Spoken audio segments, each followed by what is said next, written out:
Shalom à tous, que l'Éternel Dieu vous bénisse, que l'Éternel vous garde. Bienvenue donc à cet enseignement sur le mot rachat, sur l'adjectif rachat. Nous sommes donc à la 14e vidéo sur ce mot-là. On en a encore quelques-uns en fait à faire, de manière à avoir vraiment une très très bonne compréhension et avoir un jugement bien meilleur, à la gloire de l'Éternel. Remettons ces quelques instants à l'Éternel, notre Dieu, notre Père, et puis avançons. Avançons en fin de compte dans la parole de Dieu, la gloire de son saint nom. Père très saint, nous te rendons grâce pour ta parole merveilleuse qui nous enseigne, nous façonne, nous forme, afin que nous puissions être ton serviteur, ta servante, là où tu le veux et comme tu le veux. Merci Seigneur, car les temps qui vont venir sont des temps qui sont difficiles, et tu veux Seigneur que nous soyons là, afin que nous puissions te servir, te glorifier, comme toi tu le veux. Étends ta main bienfaisante par ton esprit dans le précieux nom de Yeshua, afin de nous former, nous façonner, nous rendre capables de faire les œuvres que toi tu as préparées d'avance, afin de te glorifier, toi le seul vrai Dieu et celui que tu as envoyé. Oui, Seigneur, afin que tous ceux que tu veux interpeller, Seigneur, puissent revenir, comprendre dans la gloire de ton saint nom. Nous te rendons grâce dans le précieux nom d'Yeshua. Merci pour ce que tu vas nous donner aujourd'hui. Alléluia. Amen. Allons dans l'Écriture. Donc, nous sommes arrivés dans Job chapitre 22, verset 18. Job 22, verset 18. Donc, j'agrandis en fait ici pour qu'on soit plus à l'aise. Et que vous puissiez mieux voir. Ok, donc là on a grandi. Voilà, on va mettre 230, oui, c'est bien. Ok, ça devrait aller, oui. Ça, vous voyez toute la page. C'est bien. Donc, ce qui nous intéresse, c'est le verset 18. En fait, 18 ici, de ce chapitre, en fait, 22 de Job. Ok, donc on va aller voir. Verset 18. Dieu, cependant, avait rempli de bien leur maison. Loin de moi le conseil des méchants, en fait, ici. Donc, c'est le mot que nous allons commenter, en fait, ici. Mais pour bien comprendre, on va reprendre à partir du verset 15. Mais avant, on va revoir la définition pour bien l'ancrer. C'est important qu'elle soit bien rentrée en fait dans notre tête, et qu'elle descende dans notre cœur, afin de bien comprendre et d'avoir en fin de compte un jugement qui soit juste. Le mot rachat, en fait, ici, nous le voyons apparaître à l'écran, ici, donc je l'agrandis pour que vous puissiez mieux le voir. Bien le voir. Vous pouvez copier en fait si vous le voulez, il n'y a aucun souci en fait ici et en parler autour de vous. Je pense que c'est assez grand et tout le monde peut lire. Donc rachat, l'adjectif rachat, rechaïm en fait au pluriel, ça s'écrit avec un resh, un shin et un aïn, comme vous le voyez ici. Rechaïm en fait au pluriel, 263 fois dans 249 versets. On va tous les voir parce que c'est très important et au travers de ces versets, cela nous permet d'affiner, de mieux comprendre en fait ici ce que l'Éternel Dieu veut nous dire au travers de son esprit afin de nous former et de nous façonner et que nous puissions avoir un meilleur jugement, un jugement plus juste d'après effectivement les Écritures sur ce que en fait l'Éternel Dieu nous montre. Donc nous sommes en fait ici, pour être très précis, dans Job en fait ici 22, 18, nous sommes au 164e fois où nous trouvons l'adjectif rachat. Donc vous voyez, il nous reste une petite centaine en fait comment dire, de versets à voir, enfin de versets, de nombre de fois où l'adjectif rachat se retrouve. On va tous les faire tout simplement parce que c'est extrêmement important. Donc l'adjectif rachat signifie méchant en fait ici. Méchant en fin de compte au sens propre, mais il a aussi un sens figuré très développé. Le sens figuré en fait ici que nous voyons, c'est pour ça que c'est très important de développer et de regarder tous ces versets, parce que ça va nous éclairer sur le sens figuré en fait ici de ce mot rachat. Les Écritures, en résumé ici, appellent méchants tous ceux qui persévèrent à ne pas écouter et à ne pas mettre en pratique les enseignements de la Torah. Ok, donc c'est très important. C'est une affirmation importante, évidemment, mais c'est pour cela que nous voyons tous les versets et vous verrez que cela confirme bien cette définition, en fin de compte, là. Donc c'est important de l'avoir dans la tête, que cela descende dans le cœur. Pourquoi? Eh bien tout simplement parce que lorsque le Seigneur nous montre ou nous fait entendre, eh bien nous apprécions beaucoup plus effectivement si les gens agissent comme des méchants ou pas, en fait, selon les Écritures. Et c'est toujours, en fin de compte, selon les Écritures qui doit être notre référence. En plus, ceux qui agissent comme des méchants, en fait, ici, ok, eh bien, qu'est-ce qui se passe, en fait, dans leur cœur? Ils sont, s'ils persévèrent dans cette voie, alors qu'on les avertit, on est là pour les avertir. S'ils persévèrent dans leur voie, ils persévèrent dans la voie de l'endurcissement de leur cœur et donc de l'aveuglement spirituel. Là, ça devient plus grave, oui, parce que s'ils persévèrent dans cet endurcissement du cœur et dans l'aveuglement spirituel, ça veut dire que leur voie de salut est en train de s'enténébrer. C'est-à-dire qu'ils risquent de perdre en fait leur salut s'ils l'ont déjà, et s'ils ne l'ont pas, ben, ils ne l'auront jamais. C'est donc très important en fait de bien comprendre cette dimension-là, car l'Éternel Dieu dit bien dans ces versets que nous ne devons jamais faire alliance avec le méchant ou aider le méchant à aller dans sa méchanceté, oui bien sûr. Donc on doit effectivement l'avertir. On doit l'avertir pourquoi? Parce que, en fin de compte, dans Ézéchiel chapitre 33, l'Éternel Dieu ne veut même pas la mort du méchant. Ce qu'il veut, c'est qu'il change de voie et qu'il revienne, qu'il se repente. Mais pour qu'il se repente, il faut, en fait, ici, des croyants, des serviteurs de Dieu, des servantes qui puissent dire, non, mon frère, tu agis là comme un méchant. C'est en fin de compte pas bien, en fin de compte, devant le Seigneur. Voilà pourquoi, regarde en fait ces versets et il faut en fin de compte te reprendre. Tu ne peux pas continuer comme cela, car si tu continues comme cela, eh bien ton cœur va s'endurcir et l'aveuglement, eh bien, va être de plus en plus fort. Ok. Ce qui serait enfin dommage pour toi et pour ta famille.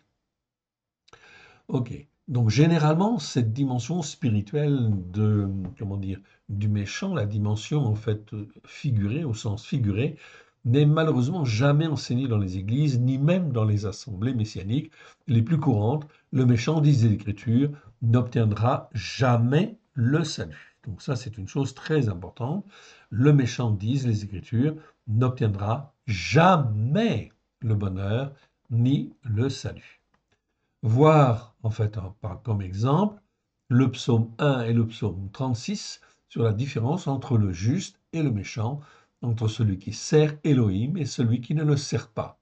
Donc là, pas d'ambiguïté, c'est vraiment très très clair. On oppose toujours, en fin de compte, l'Écriture oppose toujours le méchant au juste. Le juste, c'est celui qui essaye de faire bien devant Dieu, ok?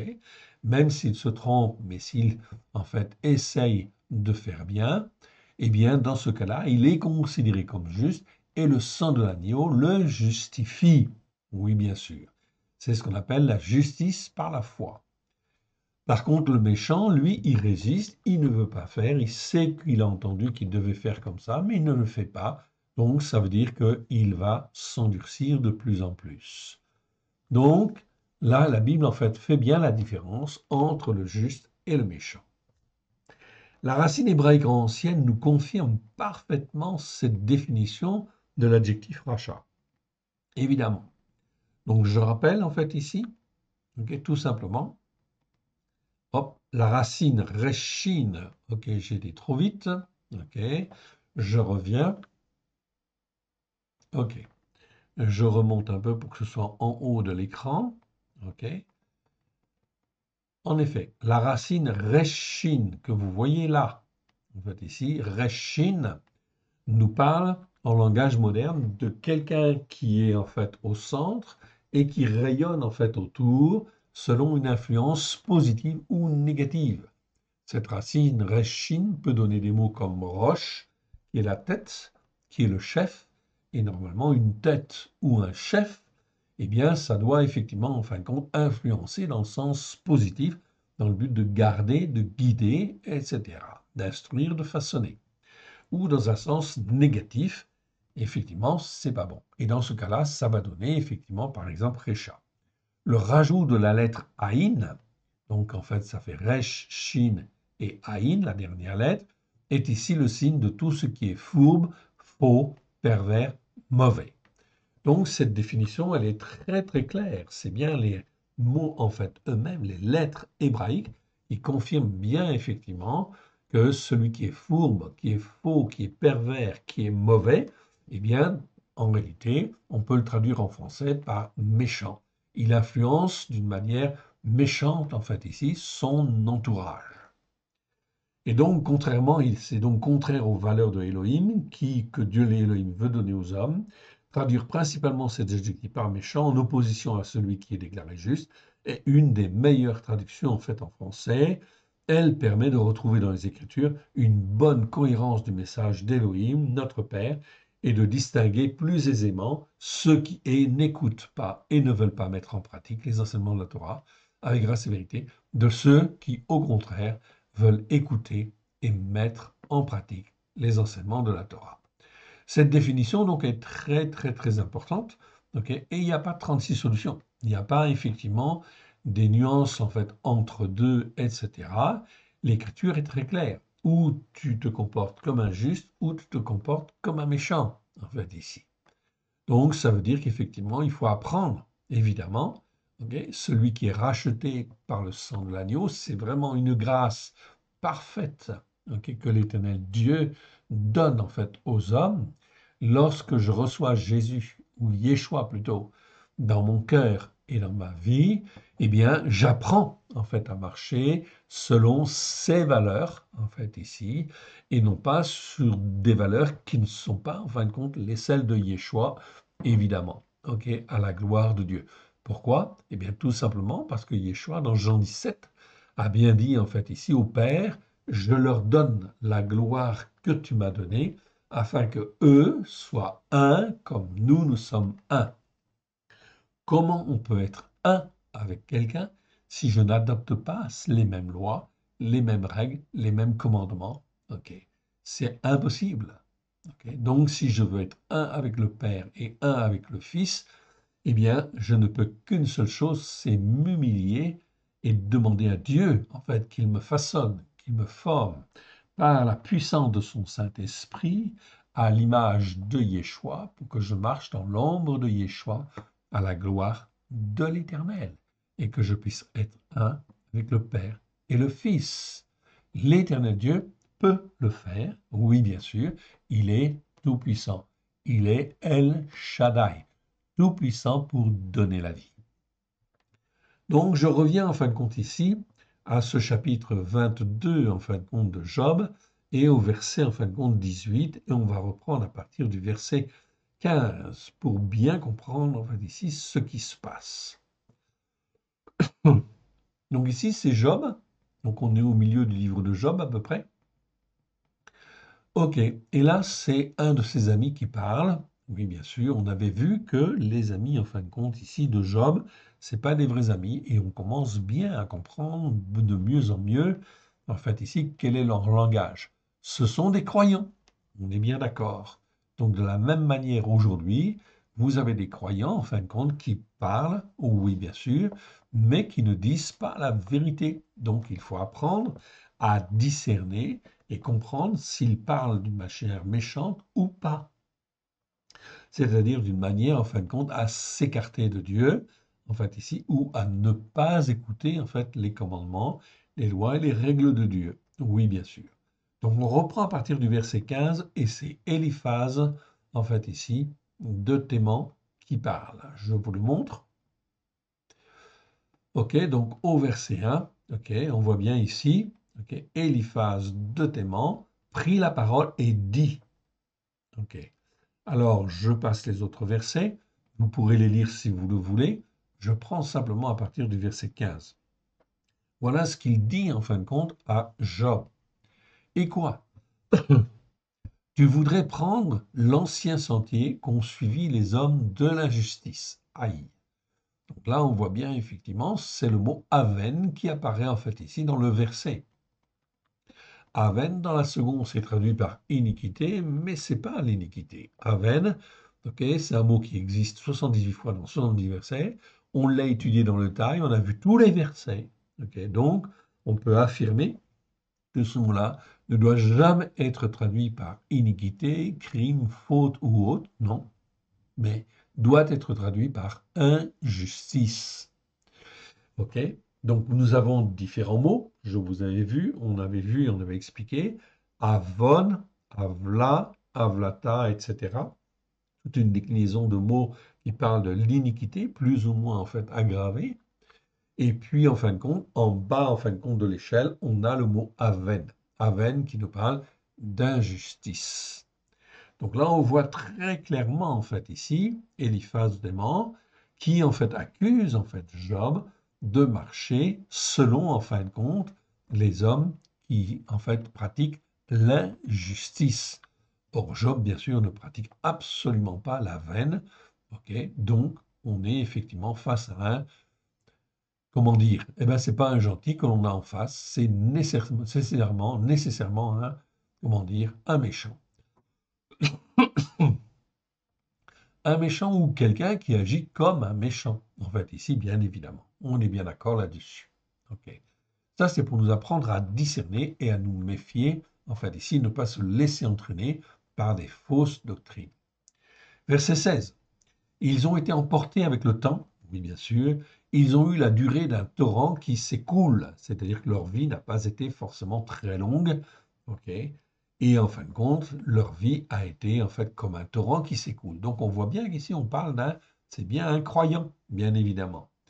Verset 17, ils disent à Dieu, retire-toi de nous, que peut faire pour nous le Shaddai? Ok, donc on voit qu'il a en fait une connaissance du Shaddai. Le Shaddai, c'est traduit en français la plupart du temps par Tout-Puissant, mais c'est pas tout à fait juste. El Shaddai, c'est le Tout-Puissant pour donner la vie. Mais la vie selon la Torah avec grâce et vérité. Verset 18. Dieu cependant avait rempli de bien leur maison. Loin de moi le conseil des méchants. Ok. Donc, cependant, Dieu avait rempli, donc Dieu peut remplir, en fait, ici, ok, leur maison de bien, oui, bien sûr. Loin de moi le conseil des méchants, en fait, ici, donc il ne se comporte pas comme un méchant, dit-il, mais en réalité, il se comporte comme un méchant. Les justes, témoins de leur chute, se réjouiront et l'innocence se moquera d'eux. Donc il dit bien, en fait, ici, quelque part, si Job, il a perdu, en fin de compte, tous ses biens, c'est forcément, en fin de compte, parce qu'il a marché dans l'injustice et qu'il a marché, en fin de compte, comme étant, en fait, un méchant. Verset 19. Les justes témoins de leur chute se réjouiront et l'innocence se moquera d'eux. Donc, Eliphaz de Théman se prend aussi quelque part ici pour un juste. Voilà nos adversaires anéantis, voilà leur richesse dévorée par le feu. C'est vraiment très clair en fait au verset 20. Voilà nos adversaires anéantis. Donc on voit que Eliphaz de Théman se considère comme injuste, mais il n'est pas juste parce qu'il n'est pas ancré sur la Torah, les prophètes et les psaumes à la lumière de Yeshua. Donc, si on continue en fait ici ce verset, je pourrais m'arrêter là, ok, mais on va continuer quand même jusqu'au verset 30 pour comprendre bien le contexte. Donc, qu'est-ce que dit Eliphaz de Théman? Verset 21, attache-toi donc à Dieu et tu auras le shalom, tu auras la paix. En fait, ici, j'aurais dû laisser en fait le mot français et entre parenthèses, en fait, c'est le mot shalom en fait en hébreu que je retrouve en fait ici. Ok. Donc ici, et tu trouveras et tu auras la paix, tu auras le shalom, en fait ici, en fait en hébreu. Ok, très bien, mais je l'ai fait sous vos yeux, ça vous permet en fin de compte de bien comprendre. Donc attache-toi donc à Dieu. Donc il considère qu'il ne s'attache pas en fait à Dieu suffisamment. Tu auras la paix, tu jouiras alors du bonheur. Reçois de sa bouche la Torah et mets dans ton cœur au plus profond de toi-même les paroles révélées. Donc on voit bien en fait ici qu'on a affaire en fait à un croyant en fait qui parle à Job, mais en réalité c'est un méchant. Verset 23. Tu seras rétabli si tu reviens au Shaddai, si tu éloignes l'iniquité remplie d'hypocrisie et de duplicité et qui perdure de ta tente. Donc là, on ne peut être plus clair. En fait, ici, je me retrouve effectivement dans ce verset avec le mot avla, en fait, ici, que, en fait, Eliphaz de Théman utilise, en fait, oui, bien sûr, avla, qui existe 26 fois dans 25 versets. On a fait la vidéo sur ce mot-là aussi, on l'a vu. Donc, on est là, effectivement, non plus dans la von, on est dans la vla. C'est-à-dire qu'il considère, en fait, ici, que Job a agi selon l'iniquité remplie d'hypocrisie et de duplicité et qui perdure dans le temps. Donc, cette iniquité, c'est effectivement une iniquité qui s'est aggravée. On est parti au départ de l'Avon, dont on a fait les vidéos, ok. Et ensuite, si on perdure dans l'iniquité, eh bien, c'est une iniquité qui devient de plus en plus hypocrite, c'est-à-dire que je sais où est la vérité, mais je ne plie pas le genou. Et en fin de compte, je crée un autre système religieux, c'est de la duplicité. Et si ça perdure dans le temps, eh bien, c'est exactement ce qui se passe avec la chrétienté en réalité. On est là, non plus dans l'iniquité tout court, l'iniquité de Constantin, ou l'iniquité, en fin de compte, ici, des premiers chrétiens dits catholiques, mais là, on est effectivement dans l'iniquité remplie d'hypocrisie. Ok, pourquoi? Parce qu'ils vont dire très clairement, nous sommes sauvés parce que nous croyons en fait en Jésus, mais nous n'avons pas besoin d'écouter et de mettre en pratique la Torah, les prophètes, les psaumes et les fêtes de l'Éternel. Oui, bien sûr. C'est pour ça qu'on continue en fait ici à pratiquer en fait ici les Pâques chrétiennes, la Pentecôte, ok, et Noël. Donc là, on est dans l'hypocrisie. Et bien sûr, on a créé d'autres fêtes que celles que l'Éternel Dieu a données. On est dans la duplicité, en fait, ici, parce qu'on est dans quelque chose de double, et notamment avec Noël, oui, bien sûr, qui est une fête dite chrétienne, alors que c'est une fête qui n'existait pas, en fait, au premier siècle, ok. Eh bien, on crée un système, donc par exemple Noël, qui est en fait la fête soi-disant de la naissance de Yeshua. On est carrément dans le mensonge, car Yeshua n'est jamais né en fait en hiver. Il est né en fin de compte forcément et nécessairement en fait en septembre-octobre, en fait ici à la fête des tabernacles. Oui, bien sûr. Ok. Donc ça, on l'a démontré en fait aussi. Ok. Eh bien ici, on est dans les choses doubles en fait ici. Voilà pourquoi en fait, au lieu de célébrer Hanouka, qui est la fête des lumières, la lumière c'est Yeshua, et en fait nous sommes destinés à être les lumières en fin de compte pour Dieu.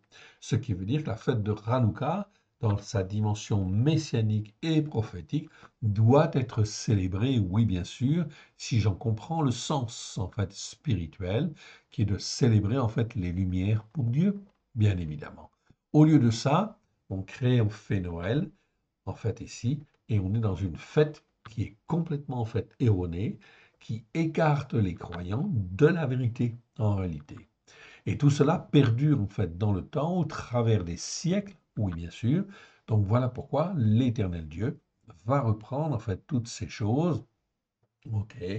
Pourquoi ne l'a-t-il pas fait avant? Parce que ce n'était pas le temps, parce qu'il fallait en fait aussi que parmi en fait ici les catholiques, les protestants et les évangéliques, il y ait des hommes et des femmes qui se posent les bonnes questions et qui puissent éventuellement revenir en fait à Dieu sur la Torah, les prophètes et les psaumes, et venir sur la montagne de Sion, c'est-à-dire descendre de la montagne en fait spirituelle qui est la montagne catholique.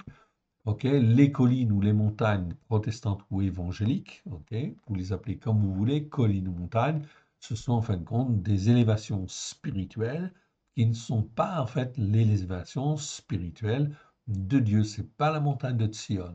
Donc on n'est pas dans la vérité. Donc il faut sortir de ces, en fait ici, enseignements religieux qui maintiennent les croyants dans l'iniquité remplie d'hypocrisie et de duplicité et qui perdure dans le temps. Voilà donc en fait un exemple très clair de cette avla en fait ici. Ok, donc de avon en fait ici qui est l'iniquité au départ. Ok, c'est changer les choses. C'est la tradition dite chrétienne qui est installée en fait ici par l'empereur romain Constantin, ok, en créant l'institution catholique à Rome à la fin du IVe siècle. Il crée en fait l'iniquité. Il a permis en fait l'iniquité. Et l'iniquité va perdurer au travers des siècles. Évidemment, les protestants vont se poser des questions, en fait, à un moment donné, vont se séparer des catholiques. C'est très bien, c'est une bonne chose, mais ils n'ont pas été assez loin. Ils ont gardé, en fait, l'iniquité, en fait, ici, catholique. Pourquoi? Parce qu'ils ont gardé les fêtes dites chrétiennes. Ok, ils ne sont pas revenus. Même chose avec les évangéliques, ils ont senti qu'il y avait quelque chose qu'il fallait en fait trouver pour aller plus loin dans la vérité de Dieu, c'est très bien, mais ils ne ont pas été suffisamment loin en fait ici. Ok, ils se sont arrêtés, ils ont gardé l'iniquité en fait ici catholique. Ok, en gardant les fêtes dites chrétiennes, en gardant en fait Noël, tout cela montre qu'on est toujours dans l'hypocrisie, dans l'iniquité remplie d'hypocrisie et de duplicité qui perdure dans le temps. Car l'Éternel Dieu n'a jamais voulu, en fait ici, que les croyants instituent leur propre fête. Non.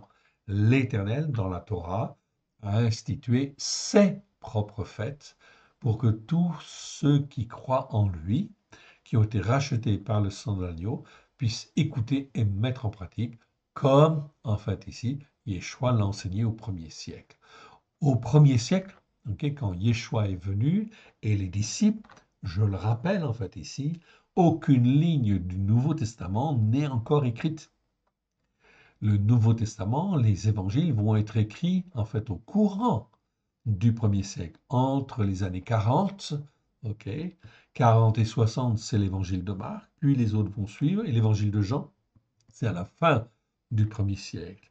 Et les autres épîtres, etc., ok, vont être rajoutés par la suite, dans le deuxième, troisième siècle, quatrième siècle. Ok. Donc, ce que les nations appellent, ils vont appeler ça le Nouveau Testament. Nouveau Testament, en disant et laissant penser que cela remplace, en fait, ici, l'Ancien Testament. Mais ça n'a jamais remplacé. Au temps de Yeshua, Yeshua faisait les fêtes de l'Éternel, ainsi que les disciples, et ils enseignaient, en fait, la même chose, mais avec grâce et vérité. Donc, c'était extrêmement important de bien comprendre cette dimension. Voilà pourquoi il faut comprendre, en fait, ici, et revenir, en fait, ici, aux enseignements du premier siècle. Et on peut très bien comprendre parfaitement, en fait, ici, ce qu'il en était lorsqu'on approfondit les Écritures, oui, bien sûr. Verset 24. Donc, Eliphaz de Théman dit, jette l'or dans la poussière, l'or d'Ophir, parmi les rochers des torrents, et le Shaddai sera ton or, ton argent, ta richesse. Donc c'est vrai, mais c'est un hypocrite. En réalité, on est dans la duplicité, okay, qui perdure en fait ici. Et le Shaddai sera ton or, ton argent, ta richesse. Alors tu feras du Shaddai, c'est-à-dire du Tout-Puissant qui donne la vie, tes délices. Tu élèveras vers Eloah. Eloah, c'est le nom de Elohim au singulier. Elohim, c'est le pluriel, ta face. Tu le prieras, il t'exaucera et tu accompliras tes vœux. À tes résolutions répondra le succès, sur tes voies brillera la lumière, vienne l'humiliation, tu prieras pour ton relèvement, il secourt celui dont le regard est abattu, il délivrera même le coupable, qui devra son salut à la pureté de tes mains. Donc vous voyez qu'un tel homme, Eliphaz de Théman, c'est bien un croyant. Il a bien en fait compte une culture ici, mais en fait ici, il accuse en fait ici Job d'iniquité remplie d'hypocrisie et de duplicité qui perdure, ce qui est complètement faux et d'injustice, oui bien sûr. Voilà pourquoi les paroles d'Eliphaz de Théman, lorsqu'il parle, ok, il est dans l'iniquité aggravée. Tout ce qu'il accuse, en fait, il accuse Job de faits, en fait, ici, très graves, qui en réalité sont les siens, en fait, ici, quelque part.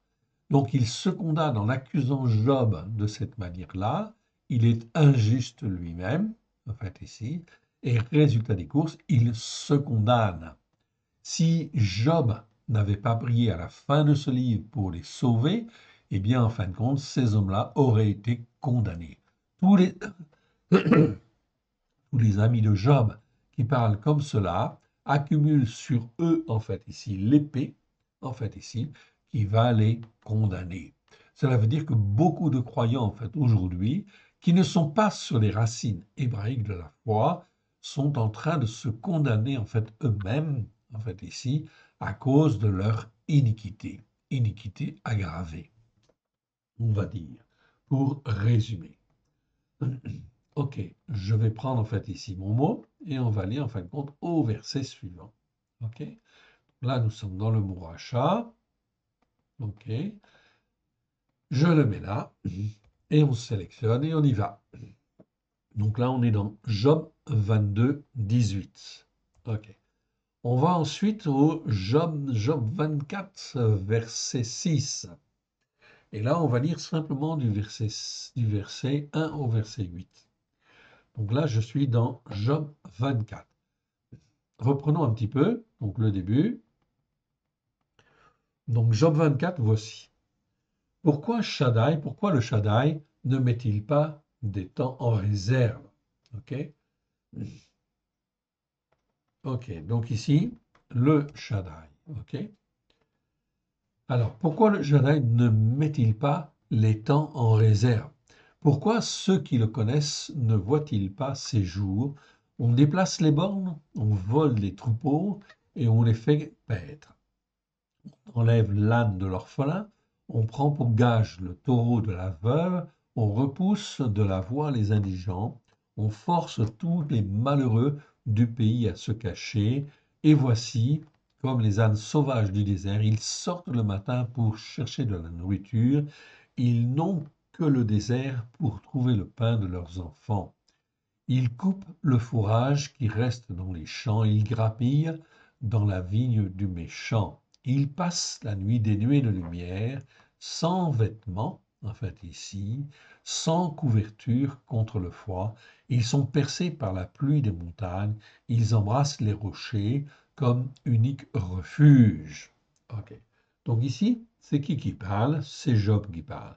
Donc il y a des choses, bien sûr, il ne comprend pas forcément bien effectivement ce qui se passe et pourquoi en fait le pauvre souffre. Oui, bien sûr, on peut se poser en fait compte des questions, mais on n'est pas à la place en fin de compte de Dieu. En fait, ici, Dieu est souverain.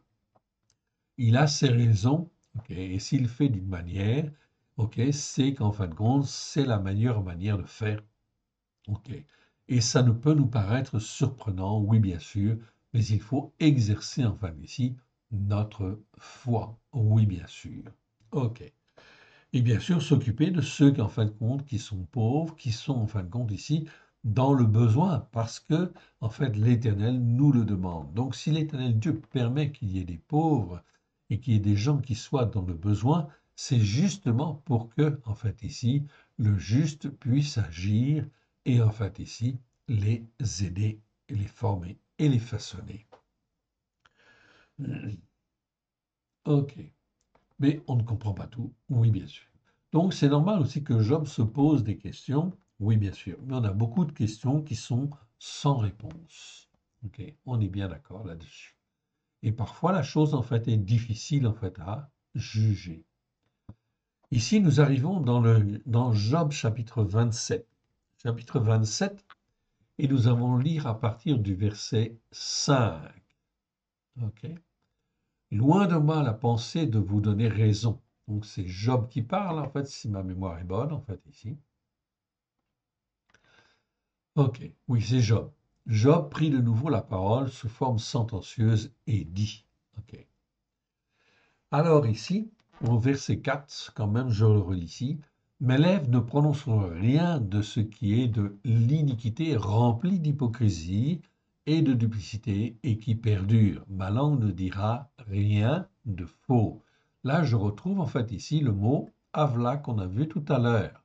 Donc vous voyez qu'à l'époque ici de Job, ok, qui se situe au temps des patriarches, on est bien d'accord, ok, c'est avant effectivement en fait même Abraham, hein, ok. Donc là on est dans l'avla en fait ici, ok, le mot qu'on a vu tout à l'heure. Donc vous voyez que ces croyants, eux, savent très bien en fait à l'époque ce que c'est qu'en fait Avon, ce que c'est que Avla, etc. ou Aven. En fait ici, ces mots-là, ils connaissent, ils savent très bien la différence. C'est pour ça qu'aujourd'hui, nous sommes en 2024 et c'est extrêmement malheureux, en fait, ici, que les croyants, eh bien, n'aient pas gardé cette connaissance, en fait, là, et parce qu'elle n'a pas été enseignée non plus. Donc, résultat des courses, aujourd'hui, en 2024, beaucoup de croyants sont très ignorants des vérités de Dieu, en fait, ici, alors qu'elles existaient même, en fait, ici, au temps de Job, on le voit. Loin de moi la pensée de vous donner raison, dit Job, en fait, ici. Donc c'est très bien. Il a raison de les reprendre et il va les reprendre, en fait, ici, car eux, en fait, ici, sont en train de tomber dans, en fait, l'iniquité aggravée. Verset 5, en fait, ici, loin de moi la pensée de vous donner raison, jusqu'à mon dernier soupir, je défendrai mon intégrité.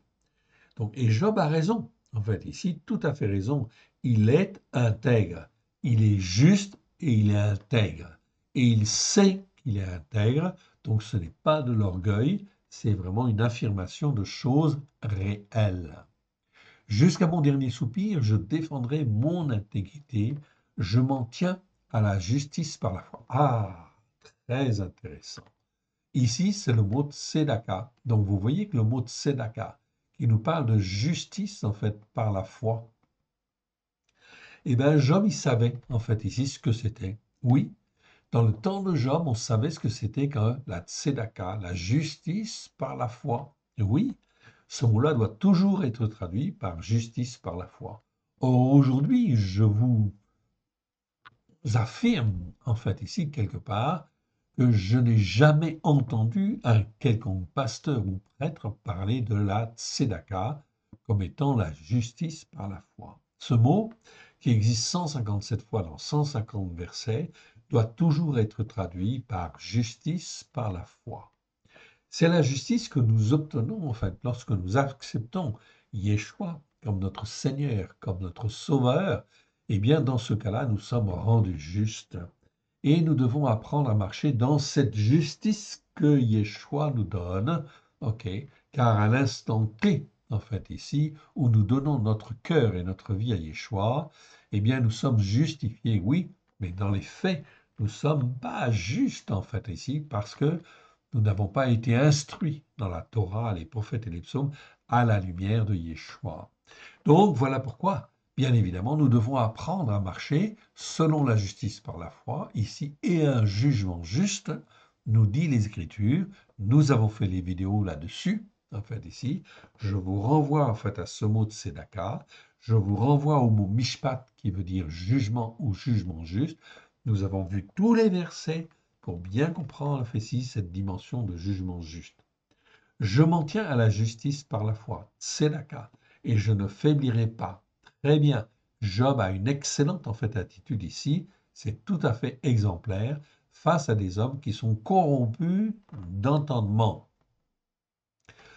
Donc ici, je ne faiblirai pas. Mon cœur au plus profond de moi-même ne me fait de reproches sur aucun de mes jours. Donc, il a toujours en fait essayé d'avoir un bon comportement. Et il va le dire, jamais il n'a agi comme un méchant. Que mon ennemi soit comme le méchant et mon adversaire comme l'impie, dit-il ici. Quelle espérance reste-t-il à l'impie quand Éloi coupe le fil de sa vie, quand il lui retire son âme? Est-ce que Dieu écoute ses cris quand la détresse oppressante qui amène l'angoisse vient l'assaillir? Fait-il du Shaddai ses délices? Adresse-t-il en tout temps ses prières à Éloi? Donc ici, on voit très bien en fin de compte que Job va effectivement en fait ici contre-argumenter face à ses soi-disant amis. Effectivement, il va réagir d'une manière excellente. Je vous enseignerai les voies de Dieu, dit-il, verset 11. Je ne vous cacherai pas les desseins de El Shaddai, mais vous les connaissez et vous êtes d'accord. Donc il dit bien à ses amis, vous les connaissez en fait, et vous êtes d'accord. Pourquoi donc vous laisser aller à de vaines pensées?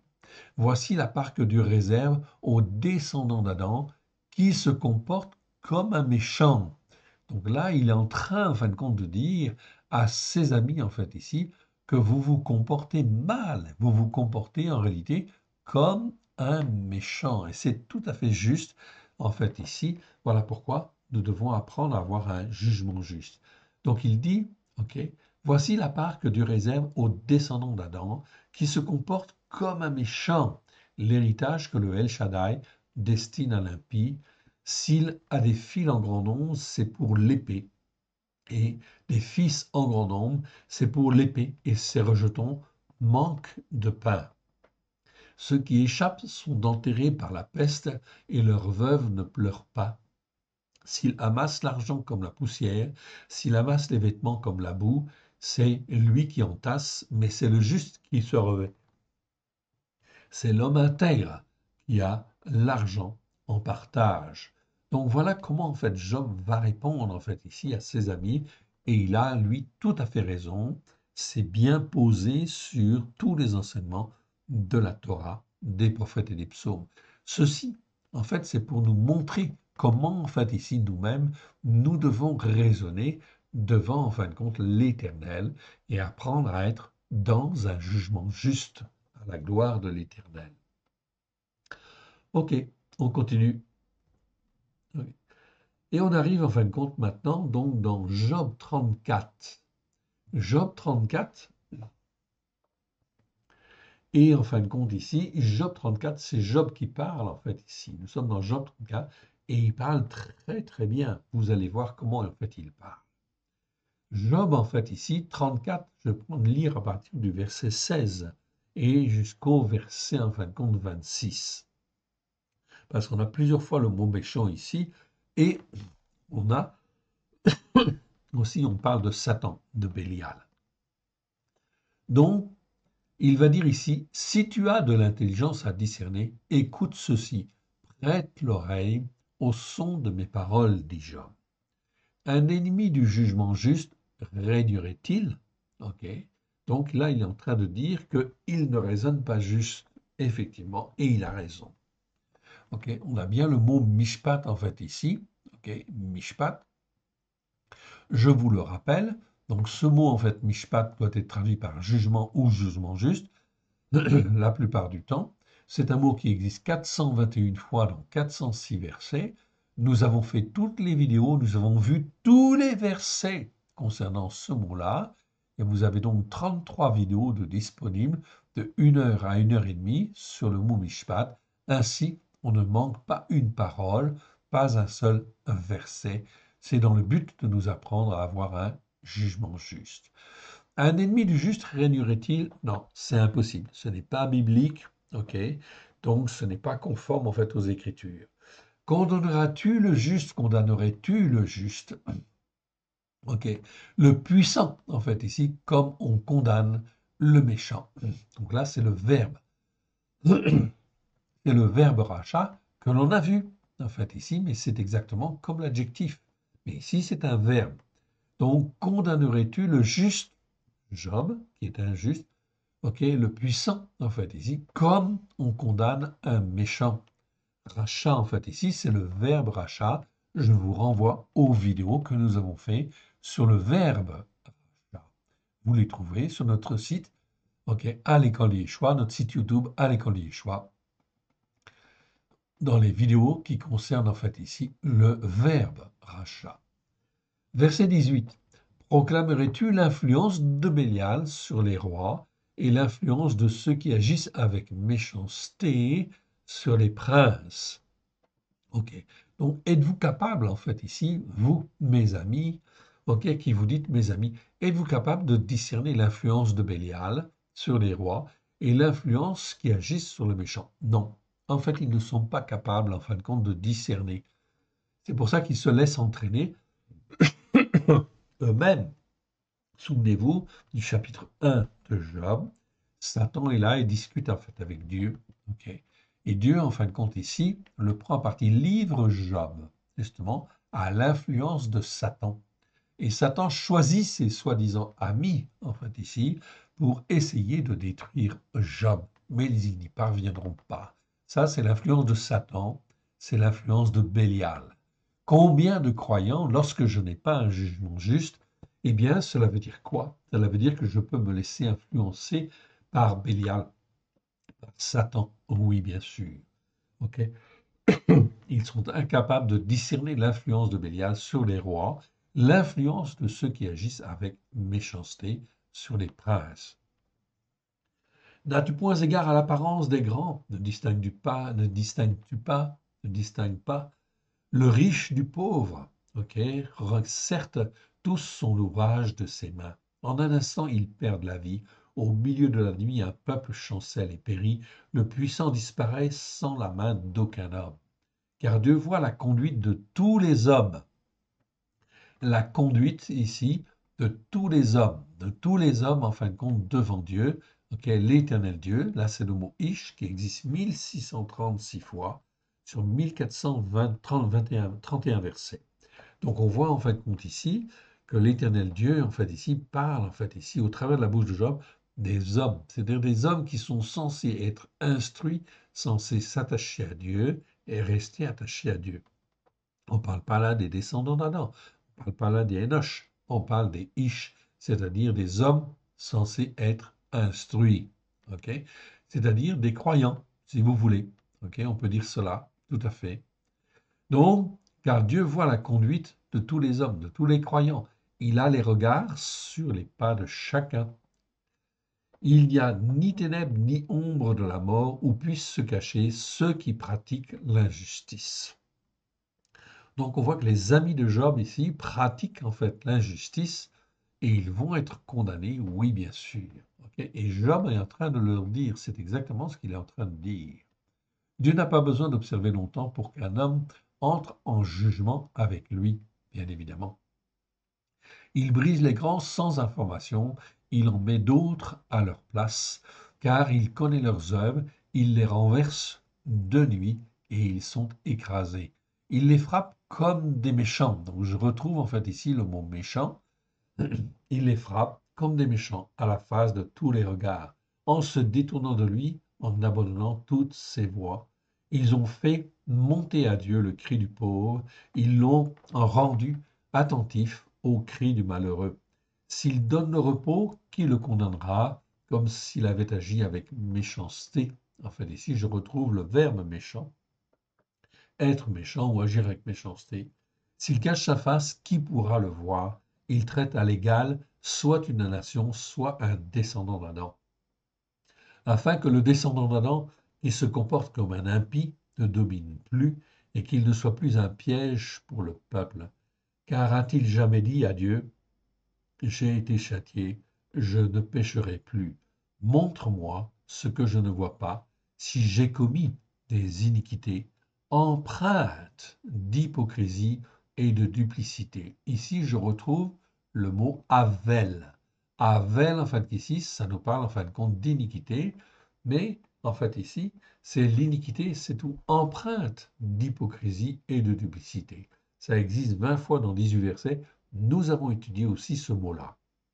C'est encore un autre mot différent. C'est pas Avla, et c'est pas Avon. Donc on a Avon, Avel, Avla, etc. Donc on est en fait dans la dégradation de l'iniquité jusqu'à la veine, okay, qui est l'injustice. Okay. Donc c'est très important. Dieu voit toutes ces choses et en fait ici, Job en fait ici réagit d'une manière bien très positive, bien évidemment. Et même dans la détresse, Job en fait ici, ok, va se tourner vers son Dieu, oui bien sûr, ok, et en fin de compte fait appel au Shaddai. Bien sûr, il a son espérance qui est toujours là. Sa foi ne va pas décliner, enfin, il va avoir des faiblesses, oui, mais en fait, il va s'accrocher en fait à Dieu. Mais Satan ne va pas réussir, en fin de compte, à le détruire. Donc on voit dans ce livre, en fait, ici, ceux qui écoutent Bélial et ceux qui écoutent Dieu, ceux qui sont dans la justice, ceux qui sont dans l'injustice, en fait, ici, ceux qui sont selon un jugement juste et ceux qui ne sont pas selon un jugement juste. Oui, bien sûr. C'est donc extrêmement important de bien faire ici la différence. Donc ce livre est très intéressant, oui bien sûr, très intéressant pour apprendre à bien discerner, oui bien sûr. On continue et on arrive en fait maintenant donc dans en fait Job 36. Et là c'est encore en fin de compte un des amis de Job, ok, où là nous avons un jeune, ok. Donc en dehors des trois amis, il y a donc un quatrième compère en fait ici qui se présente, qui s'appelle Élihu, qui est plutôt en fait jeune dans la foi et qui en fin de compte se permet d'apporter en fait ici son propre jugement, mais qui est erroné. Et Élihu continua et dit, ok, donc il va dépeindre le sort des justes et le sort des coupables, montrant ainsi, accusant Job en fait ici d'être un méchant, en fait ici quelque part. S'il est condamné comme cela, s'il a tout perdu, c'est parce que c'est nécessairement en fait un méchant. Élihu continua et dit, attends un peu, je vais poursuivre, car j'ai des paroles encore pour la cause de Éloah, comme si Dieu Éloah, en fait ici, avait besoin d'être pourvu. Je prends mes raisons de haut et je prouverai la justice de mon Créateur. Sois-en sûr, mes discours ne sont pas des mensonges, mes sentiments devant toi sont intègres. Dieu est puissant, mais il ne rejette personne. Il est puissant par la force de son cœur, en fait ici. Verset 6, il ne laisse pas vivre le méchant, il rend un jugement juste sur les malheureux. Ok. Donc il ne laisse pas vivre les méchants. Donc si Job était en proie en fait ici, c'est forcément parce que ce n'est pas injuste. Il ne détourne pas les yeux de dessus les justes, il les place sur le trône avec les rois, il les y fait asseoir pour toujours afin qu'ils soient élevés. Donc, il a une vue très restreinte, en fait, ici, des jugements de Dieu, en fait, ici, et il est en train de dire que, en fait, ici, Job n'est absolument pas injuste, car il est en train d'être détruit, donc, forcément, c'est nécessairement un méchant. Ok. Et il va dire au verset 10, il les avertit pour leur instruction, il les exhorte à se détourner de l'injustice. Encore une fois, en fin de compte, ici, c'est ce soi-disant ami est en train de dire que, en fait, ici, Job, en fait, ici, marche selon l'injustice. Ok. Et il va utiliser, en fait, plus tard, en fait, encore, au verset 22, Dieu est grand par sa puissance, qui saurait enseigner? Qui lui prescrit ses voies? Qui oserait dire, tu agis selon l'iniquité remplie d'hypocrisie et de duplicité et qui perdure? On retrouve, en fait, ici, le mot avla, en fait, ici, que l'on a vu déjà, bien évidemment, ok, et que je retrouve en fait ici, bien évidemment. Donc on voit que ses amis sont toujours en train de d'accuser Job, en fait ici, d'être un méchant, d'agir en fait selon l'iniquité, remplie d'hypocrisie. Il n'y a pas d'hypocrisie, en fait ici, ni de duplicité dans, en fin de compte, Job. Absolument pas. On continue et on arrive en fin de compte dans le Job 38. Job 38, et on va lire de 1 à 4 d'abord. Je ne veux pas tout lire ici. Donc 1 à 4. Et là, c'est l'Éternel qui parle. Ok. Donc l'Éternel va parler à Job et il va dire, Éternel répondit à Job du milieu de la tempête et dit, qui est celui qui obscurcit mes desseins par des discours sans connaissance, sans terrain comme un homme fait, comme un homme mature? Je t'interrogerai et tu m'instruiras. Où étais-tu quand je fondais la terre? Dis-le si tu as de l'intelligence à discerner. Donc l'Éternel Dieu va reprendre gentiment en fait Job pour lui dire en fait ici que en fait ici son raisonnement n'est pas tout à fait juste. Bien sûr, c'est un homme juste, c'est un homme intègre, mais en fait dans sa manière de penser, il y a des choses qu'il n'aurait pas dû dire. En fait ici tout simplement. On continue avec le verset 12. 12 à 16, on va lire. Depuis que tu existes, as-tu commandé au matin, as-tu montré sa place à l'aurore, pour qu'elle saisisse les extrémités de la terre et que les méchants en soient secoués, pour que la terre se transforme comme l'argile qui reçoit une empreinte et qu'elle soit pareille comme d'un vêtement, pour que les méchants soient privés de leur lumière et que le bras qui se lève soit brisé. En fait, ici. Donc l'Éternel Dieu est en train d'expliquer à Job que c'est lui qui gère tout. Rien ne se passe sur la terre sans que l'Éternel Dieu le voie ou ne l'accepte, en fait, ici. Et dans ce schéma-là, en fait aussi, l'Éternel Dieu ne veut pas une chose, ne veut même pas la mort du méchant. Ce qu'il veut, c'est qu'en fait, il y ait suffisamment de justes, en fait, ici, de serviteurs, en fait, et de servantes qui soient là pour témoigner de la vérité, afin que même le méchant puisse, en fait, ici, se repentir. C'est une vue tout à fait exceptionnelle, et bien sûr, il faut apprendre, en fait, à marcher avec Dieu et non pas contre Dieu. Donc je vous laisse lire le reste en fait ici de ce chapitre. Si vous le voulez, vous comprendrez en fin de compte ici que l'Éternel Dieu est souverain et c'est ce qu'il cherche. Ce sont des hommes et des femmes qui soient bien ancrés sur la Torah, les prophètes et les psaumes pour le servir lui comme il le veut, là où il le veut.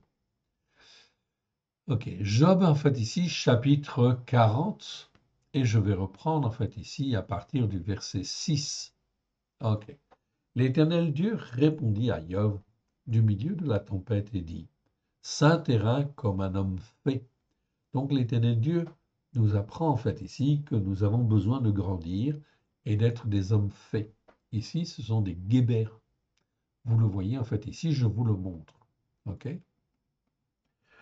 Donc, dans la Bible, vous avez 4 catégories d'hommes en fait ici.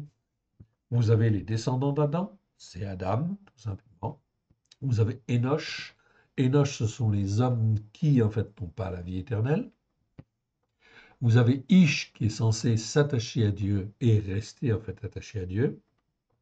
Et vous avez la dernière catégorie, Géber. Ce sont les hommes faits, les hommes matures, les hommes vaillants, si vous voulez. OK? On va dire plutôt les hommes faits, les hommes matures. Géber, 68 fois dans 64 versets. OK? Donc, en fait, il instruit, il pousse, en fin de compte, Job à être un guébert, saint terrain comme un homme fait, afin que tu comprennes les choses que, en fin de compte, l'Éternel Dieu veut, en fait, ici. C'est donc extrêmement important pour chacun de nous, oui, bien sûr, pour que nous soyons des hommes faits. Je t'interrogerai et tu m'instruiras. Ok. Anéantiras-tu jusqu'à mon jugement? Me condamneras-tu comme si j'agissais avec méchanceté? Là, on a le verbe rachat, en fait, ici. Donc, c'est comme ça qu'il faut le traduire, en fait, ici, ce verset, pour bien comprendre. J'ai le verbe rachat, ici, et il est conjugué au ifil.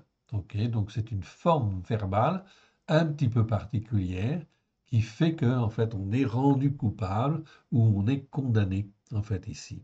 Donc, est-ce que l'on peut condamner Dieu comme s'il agissait comme un méchant? Non, tous ses jugements sont justes.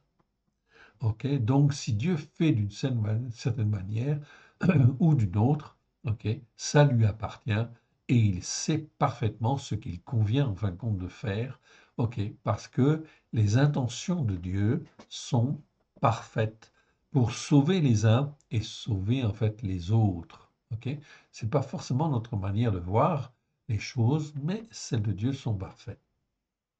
Me condamneras-tu comme si j'agissais avec méchanceté en ne te rendant pas la justice? Ok, comme si en fin de compte ici Dieu ne rendait pas justice en fait à Job. Il va rendre justice. Ok, mais en son temps. As-tu un bras comme celui de Dieu, une voix tonnante comme la sienne? Orne-toi de magnificence et de grandeur, revêt-toi de splendeur et de gloire, répands les flots de ta colère, et d'un regard abaisse les hautains, d'un regard humilie les hautains, écrase sur place les méchants. Donc l'Éternel Dieu veut, en fait ici, condamner sur la terre tous les méchants qui persévèrent dans leur voie. Mais il ne veut pas la mort du méchant, on est bien d'accord? Mais si le méchant persévère dans sa voie, alors, bien sûr, il va en fait tout perdre. Oui, bien sûr. Cache-les tous ensemble dans la poussière, enferme leur front dans les ténèbres. Alors enferme leur front dans les ténèbres. Regardez bien l'expression ici. Cache-les tous ensemble dans la poussière, enferment leur front dans les ténèbres. C'est-à-dire qu'ils soient aveuglés, en fait, ici. Personne ne sait faire ce genre de choses. Il n'y a que Dieu qui sonde les cœurs, qui sonde les reins, et qui peut faire qu'un méchant, s'il persévère dans sa voie, va en fait avoir son front qui va en fait ici plonger dans les ténèbres. Ok. Alors je rendrai hommage au salut que tu pourrais faire sortir de ta droite. Ok. Donc là, c'est une allusion bien sûr à Yeshua, qui est à la droite du Père. Donc l'Éternel Dieu veut faire sortir le salut de sa droite, oui bien sûr, de Yeshua. Et il a un plan pour cela, oui bien sûr, que l'on ne comprend pas forcément, en fin de compte. Voilà pourquoi nous devons apprendre à être des hommes faits, des hommes matures, qui soient au service, en fin de compte, de l'Éternel, pour dire à l'Éternel, je veux faire les œuvres que toi tu as préparées d'avance, afin de te glorifier, toi le seul vrai Dieu et celui que tu as envoyé. Aide-moi à te faire plaisir, mon bon Dieu, mon Père. C'est donc extrêmement important. Donc, c'est un apprentissage, en fin de compte, de la dépendance, en fait, à Dieu, pleine et entière. Et à être, bien sûr, dans un jugement juste. Je laisse, en fin de compte, ici le reste du chapitre. Vous pourrez le lire si vous le voulez. Ok, cela montre que l'Éternel Dieu est tout-puissant. C'est lui qui donne la force à l'hippopotame. C'est lui qui donne, en fait, la force à tous les animaux, etc. Qui règle tout ça pour montrer sa, comment dire, sa toute-puissance, oui bien sûr, et qu'il n'y a rien à dire à ce que Dieu a fait. C'est parfait, bien évidemment. Alors il faut apprendre, en fin de compte, à faire confiance, à marcher dans la foi. Tout cela doit contribuer à tirer notre foi vers le haut, oui bien sûr. Ok.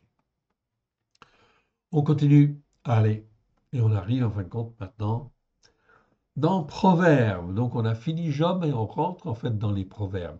Donc les Proverbes, c'est des, en fait, des versets un petit peu plus simples en fait ici. Il y a moins de contexte en fait à expliquer, mais en fin de compte c'est très clair. On va lire du verset 1 à 3 de Proverbe 2.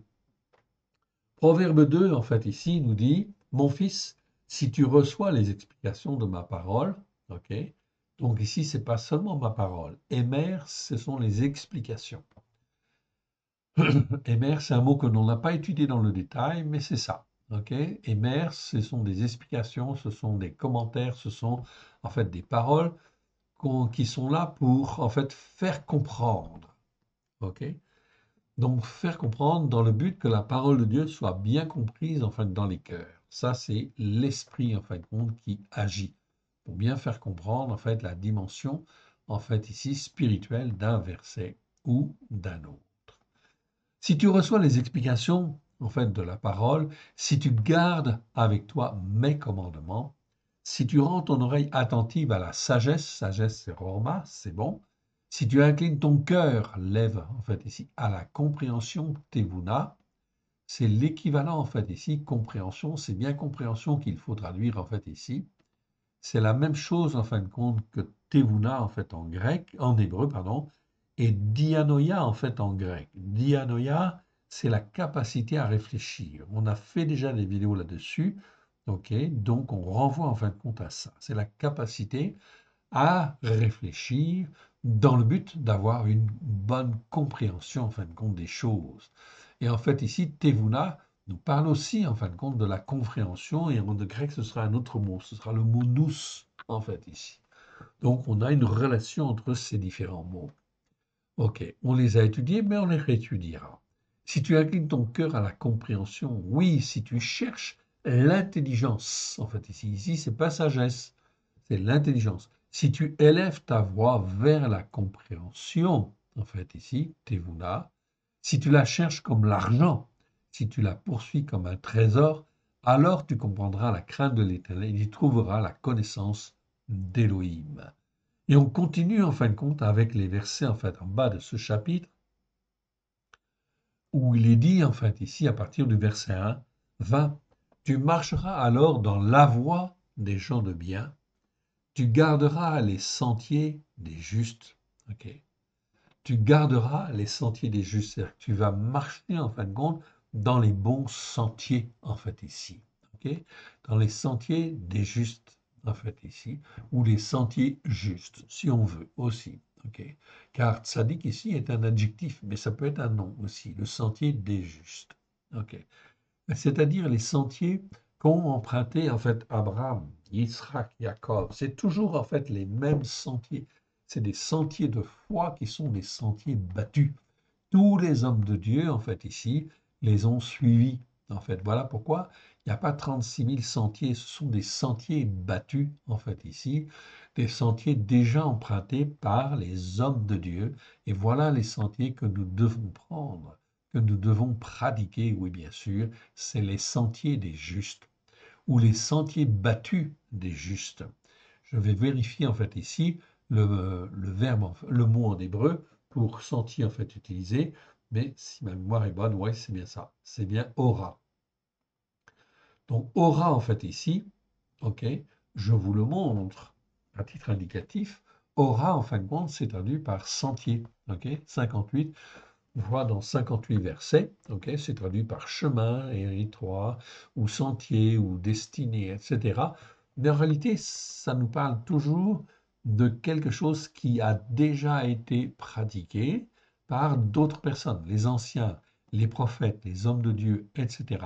Ce sont des sentiers, ce serait mieux de traduire par sentiers battus, en fait, ici, parce qu'ils ont déjà été pratiqués, en fait, ici. C'est tous ceux qui ont écouté, en fait, ici, ok, la Torah, en fait, ici, pour la mettre en pratique. Ok. Comme c'est écrit, en fin de compte, dans, en fait, ici, certains versets où il est dit, venez et montons à la montagne de l'Éternel, à la maison du Dieu de Jacob, afin qu'il nous enseigne ses voies et que nous marchions dans ses sentiers. C'est Ora, c'est les sentiers battus. Car de Sion sortira la Torah et de Jérusalem la parole de l'Éternel. Ici, le mot Ora décrit les sentiers de Dieu par lesquels nous passons ou nous devons passer, ou par lesquels Dieu nous conduit pour arriver à bon port. C'est dans Ésaïe chapitre 2, verset 3. Ça vous donne une petite indication. C'est donc en fait les sentiers battus, en fait, ici, ok, par les gens qui écoutent. Et c'est des sentiers qui sont, en fin de compte, battus avec les pierres de la Torah, en fait, ici. On pourrait dire ça, en fait, ici.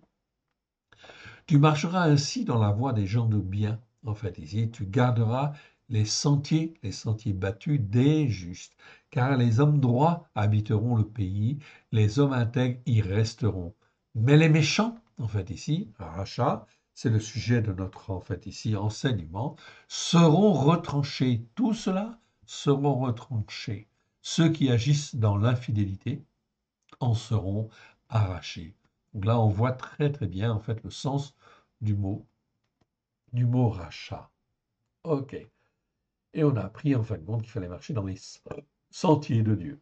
Ok. Proverbe 3, versets 21 à 26. Ok. 21 à 26. Mon fils, donc, Proverbe 3. Mon fils, que ces enseignements ne s'éloignent pas de tes yeux, garde la sagesse et la réflexion. Elles seront la vie, en fait, ici, de ton âme et l'ornement de ton cou. Alors tu marcheras avec assurance dans la voie, en fait, ici. Ok, il ne faut pas traduire par chemin parce que c'est le mot derrière, en fait, ici, donc c'est mieux la voie. Dans ta voie, et ton pied ne heurtera pas, ok, ne heurtera pas aucune pierre, ok. Verset 24, si tu te couches, tu seras sans crainte, et quand tu seras couché, ton sommeil sera doux. Ne redoute ni une terreur soudaine, parade, en fait, ici, c'est bien, bien traduit, ni une attaque de la part des méchants. Donc, tu n'as pas à redouter, en fait, ici, quoi que ce soit de la part des méchants, car l'Éternel sera ton assurance, il préservera ton pied de toute embûche. Voilà pourquoi il faut apprendre, en fin de compte, à dépendre de Dieu et, en fait, ici, à lui faire entièrement confiance. Oui, bien sûr. OK? Donc ça, c'est très important. Le méchant, en fin de compte, n'aura aucune action, en fin de compte, ici, sur toi, en fait, ici, qui soit, en fin de compte, déterminante au point de t'éliminer. Non, c'est impossible. Ce n'est pas biblique. Donc là, l'Éternel sera ton assurance et il préservera ton pied de toute embûche. Le but de cela, c'est tirer notre foi vers le haut. Je continue dans ce Proverbe 3, chapitre 3, avec le verset 31, et on va lire 31 à 35. Bon, remontons un petit peu, en fait, ici. Donc, 31 à 35 nous dit ceci. Ne porte pas envie à l'homme qui s'attache à la violence, c'est-à-dire au ramasse. Donc là, je retrouve en fait ici le mot ramasse que l'on a étudié en fait ici dans le détail. On a vu tous les versets, 60 fois dans 59 versets. Donc c'est le ramasse. Ça porte le même nom que l'organisation terroriste. Donc ça vous donne une petite idée. Donc au sens en fait propre, je rappelle que ramasse en fait ici, c'est la violence, c'est le terrorisme, c'est en fait ici tout ce qui est abominable et qui doit être exterminé en fait ici de nos vies et de notre pays en fait ici, du pays dans lequel nous habitons. C'est une nécessité et c'est tout à fait biblique. Oui, bien sûr. Ok. Donc, qui s'attache à la violence. Ne porte pas envie à l'homme, en fait, ici, qui s'attache à la violence. Mais au sens figuré, ramasse, en fait, ici, c'est toute violence qui peut être faite. Violence morale, violence spirituelle, violence, en fait, ici, contre n'importe quelle personne, en fait, ici, au point de blesser, en fait, ici, et d'handicaper les personnes. OK. Donc, ne porte pas envie à l'homme qui s'attache à la violence et ne choisit aucune de ses voies, car l'Éternel a en horreur ceux qui ont été pervertis. L'Éternel a en horreur, ok, donc on le dit bien en fait ici, tous ceux qui ont été pervertis. Mais il est un ami pour les hommes droits. Ok, verset 33, la malédiction destructrice. Donc là, c'est bien le mot Meira en fait en hébreu, qui n'est pas courant, hein, qui est en fait, il n'existe que 5 fois dans 5 versets. Je vous le livre en fait ici. Là, on parle de la malédiction destructrice, Meira, 5 fois dans 5 versets en fait ici. Donc, c'est mieux de traduire par malédiction destructrice, ok, pas malédiction tout court, ok. C'est plus, en fin de compte, malédiction destructrice, ok. La malédiction destructrice de l'Éternel est dans la maison du méchant, eh oui. Donc ça, c'est une, en fait, certitude, ok. La malédiction destructrice est dans la maison du méchant et il bénit la demeure des justes. Il se moque des moqueurs mais il fait grâce aux misérables. Ok? Ça peut être misérable au sens de humble, en fait, ici, plutôt. Ok? Les sages hériteront la gloire, mais les insensés ont la honte en partage. Donc, vous voyez, on compare toujours, en fin de compte, ici, le juste avec le méchant. Ok? L'Éternel Dieu bénit la demeure des justes et la maison des méchants, en fait, ici, la malédiction destructrice est dans leur maison s'ils persévèrent dans leur voie, en fait, ici. OK. Ça, c'est une certitude. C'est biblique. OK. On continue avec le proverbe 4. Le proverbe 4, et on va lire à partir du verset 14. 14 à 18 ici. OK. Donc, proverbe 4 nous dit, n'entre pas dans le sentier des méchants. OK. Bien sûr. Et ne marche pas dans la voie des hommes qui font ce qui est mal. OK. Donc, c'est très important ici. On a, en fait, ici, n'entre pas dans le sentier des méchants. OK. C'est-à-dire, ne marche jamais, en fait, avec eux. C'est bien ce que l'Éternel Dieu dit. Et ici, ne marche pas dans la voie des hommes qui font ce qui est mal. OK. Ici, je retrouve en fait le mot rat, en fait ici. Rat qui existe 663 fois dans 623 versets. C'est un adjectif, c'est l'opposé de bien. Lorsque Dieu créa le ciel et la terre, il en fait fit ce qui est bien, il sépara ce qui est bien de ce qui est mal ou mauvais. C'est le mot rat, en fait ici, que l'on retrouve 663 fois dans les Écritures, dans 623 versets. Okay. On les a tous repérés en fait aussi, bien sûr. Ok. Donc, ça veut dire quoi? Ça veut dire en fait tout simplement qu'il faut apprendre, ok, au travers du jugement que nous pouvons avoir, à distinguer ce qui est bien de ce qui est juste, en fait ici. Et tout ce qui est bien et tout ce qui est mal. Et tout ce qui est mal, il faut l'écarter. Il ne faut jamais marcher, en fin de compte, dans la voie, en fait, des hommes qui font ce qui est mal. Ok. Donc, c'est une question, ça nécessite d'apprendre à juger et à avoir un jugement juste, oui, bien sûr, pour ne pas marcher dans cette voie-là. Évite-le, n'y passe point, détourne temps et passe outre, car il ne dominerait pas s'il n'avait pas fait le mal. Donc ces hommes-là sont, en fait, ici, la plupart du temps, en fait, comment dire, euh, corrompus dans leur manière de raisonner.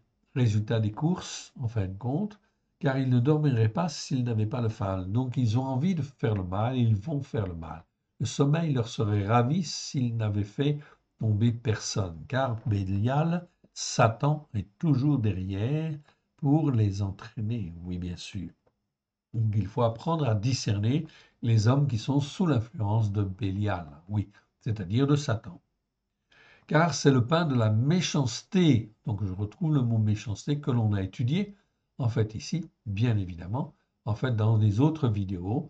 Okay, là j'ai le nom, le mot récha, qui est le nom, en fait ici, méchanceté, qui existe 30 fois dans 29 versets.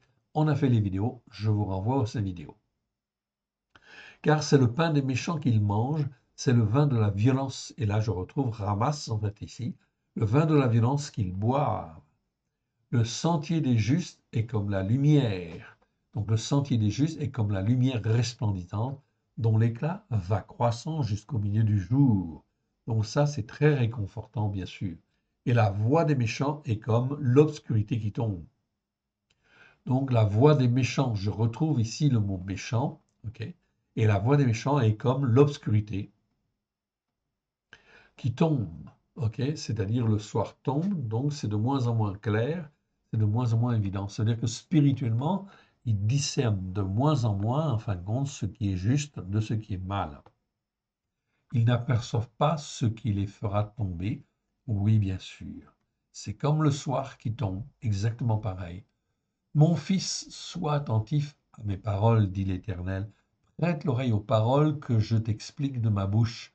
Et mère, là je me retrouve dans des paroles qui sont des paroles d'explication, dans le but de faire comprendre. Et mère, c'est toujours dans le but de faire comprendre, d'expliquer, en fait ici, que le cœur du croyant qui écoute avec humilité et sincérité de cœur, eh bien, puisse comprendre.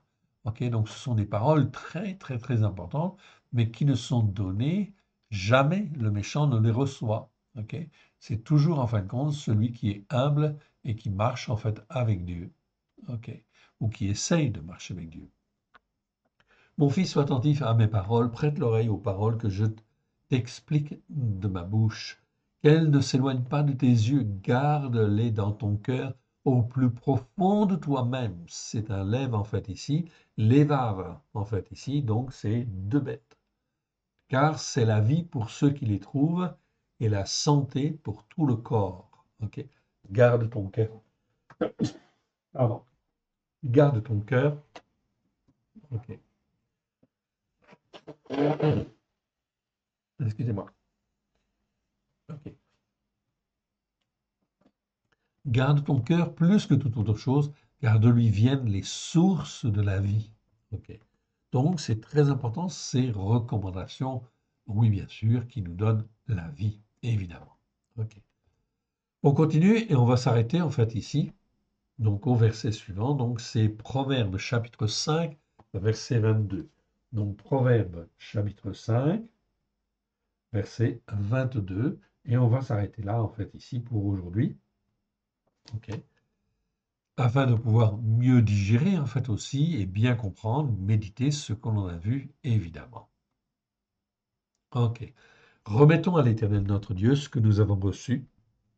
Père très saint, nous te remercions, nous te rendons grâce pour ce que tu nous as donné aujourd'hui. Merci Seigneur, que ce qui n'est pas de toi dans le nom des choix s'en aille dans les lieux arides, à la gloire de ton saint nom. Et que ce qui est de toi soit loin de grâce et de vérité, puisse nous former, nous façonner, afin que nous puissions être, oui, ton serviteur, ta servante, à la gloire de ton saint nom. Aide-nous, mon Dieu, mon Père, à te faire plaisir, que dans les temps qui viennent, nous puissions faire les œuvres que toi tu as préparées d'avance et te servir comme tu le veux, là où tu le veux, comme tu le veux, nous te rendons grâce dans le précieux nom de Yeshua. Aide-nous, mon Dieu, mon Père, à te faire plaisir, car sans toi, nous ne pouvons rien faire. Alléluia. Que l'Éternel Dieu vous bénisse, que l'Éternel Dieu vous garde et vous remplisse de sa paix et de son amour, à la gloire de son saint nom. Alléluia. Que Dieu vous bénisse. Shalom, shalom. Amen.